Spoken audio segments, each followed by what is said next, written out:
Look around any major city today and you'll see the same building over and over again.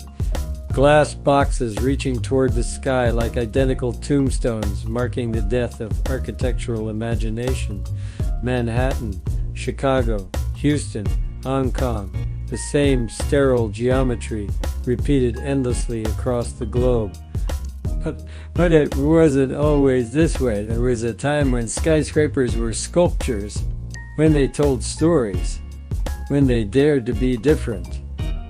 And the Chrysler Building's Art Deco spire, the Tribune Tower's Gothic crown, the Woolworth Building's terracotta details, each one a unique fingerprint on the urban landscape. So what happened? How did we go from this architectural poetry to corporate spreadsheets made manifest in steel and glass? How did variety become sameness? How did craftsmanship become cost-cutting? The answer isn't what you think. We've been told it was physiology that modernist architects imposed their sterile vision on an unwilling world, but that's a comfortable lie that hides a far more cynical truth about how beauty dies in the marketplace. And once you understand it, you'll never look at a skyscraper the same way again.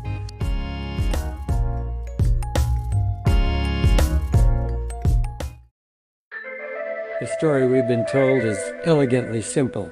Evil modernist architects, drunk on ideology, forced their sterile vision upon an unwilling world. Tom Wolfe made this case brilliantly in From Bauhaus to Our House. These European refugees, Mies van der Rohe, Walter Gropius, Marcel Breuer, arrived in America fleeing Nazi persecution and somehow convinced everyone that ornament was criminal, that less is more, that buildings should be honest expressions of their materials and function. It's a compelling narrative because it gives us villains to blame. These architects who worshipped at the altar of minimalism, who saw a carved cornice or decorative spandrel as moral failure, who believed that beauty lay in pure geometric form. They captured the architectural schools, influenced a generation of students, and gradually imposed their aesthetic philosophy on the built environment. But here's what that story gets fundamentally wrong. It assumes architects are the ones making the decisions about what gets built and how it looks, that they have the power to impose their vision on reluctant clients and unwilling cities. They don't. The real puppet masters behind our glass-box cities aren't wearing black turtlenecks and spouting philosophy about honest materials. They're wearing suits, reading spreadsheets, and their motivations are far more brutal and immediate than any architectural manifesto could ever be.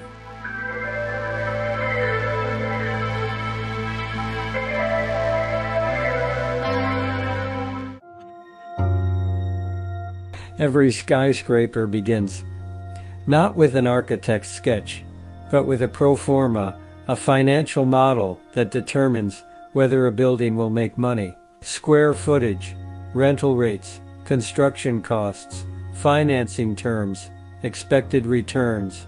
In that cold mathematical equation lies the death of architectural beauty. Let me introduce you to the most influential architects you've never heard of. The Roth brothers. Emery Roth founded his firm in 1903, but it was his sons Richard and Julian who reshaped Manhattan. Between 1950 and 1970, they designed 70 office buildings, accounting for half of all the office space built in New York after the war. 4 consecutive blocks on Park Avenue, the faces of Madison and 3rd Avenues, all Roth designed. Architecture critics despised them. Frank Lloyd Wright, allegedly refused to drive down streets dominated by their buildings. But developers worship them because they delivered one thing above all else: maximum rentable space at minimum cost. As one builder put it, the Roths give you maximum utility without losing an inch of rentable space. Here's the first dirty secret. A glass curtain wall isn't just an aesthetic choice. It's a profit optimization tool. Those thin glass skins, typically just an eighth of an inch thick, give you significantly more rentable square footage than thick stone walls. A traditional masonry wall might be 12 inches thick. A curtain wall, 2 inches. On a typical floor plate, that difference translates to hundreds of square feet of additional rentable space. They're also dramatically lighter, less structural steel required, smaller foundations, lower construction costs. And here's the kicker: they can be prefabricated off-site and installed at lightning speed.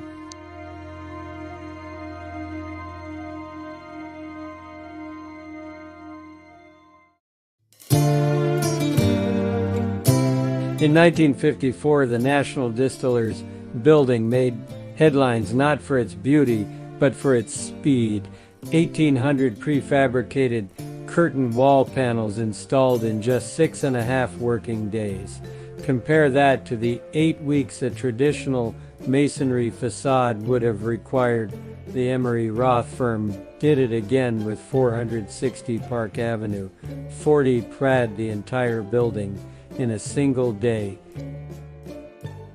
This wasn't just about speed, Nash. It was about eliminating risk. Masonry work requires skilled craftsmen, weather cooperation, complex scaffolding systems. Glass panels could be manufactured in controlled factory conditions and swung into place by crane. No masons, no weather delays, no craft traditions to maintain.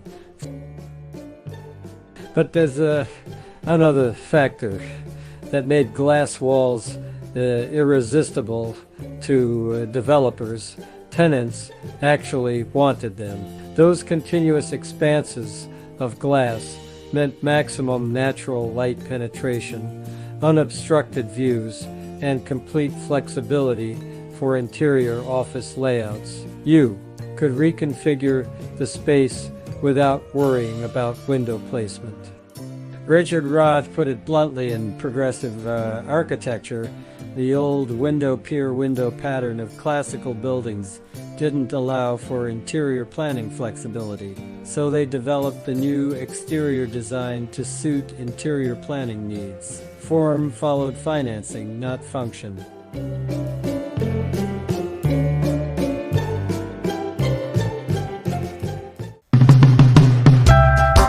So, where does this leave architects? Contrary to popular belief, they're not the villains, they're prisoners of this system. When Skidmore, Owings and Merrill, one of the world's most prestigious firms, designed 1540 Broadway, they wanted 3-foot deep architectural recesses supported by expensive veer-and-deal trusses. The developer said no, too expensive. They got 9-inch recesses instead.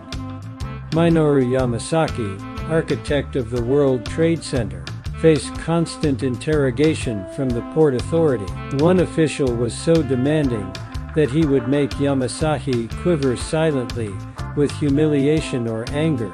The message was clear. This isn't art, it's business. Even star architects aren't immune. Philip Johnson's acclaimed Pennzoil Place only happened because the client specifically said he didn't want one of those upturned cigar boxes. But that client was rare. Most just want maximum profit for minimum investment. With 120,000 registered architects in the U.S., the competition is fierce. Architects who demand too much artistic freedom simply don't get hired. The ones who understand the economics, but who can deliver maximum rentable space at minimum cost, they get the repeat business.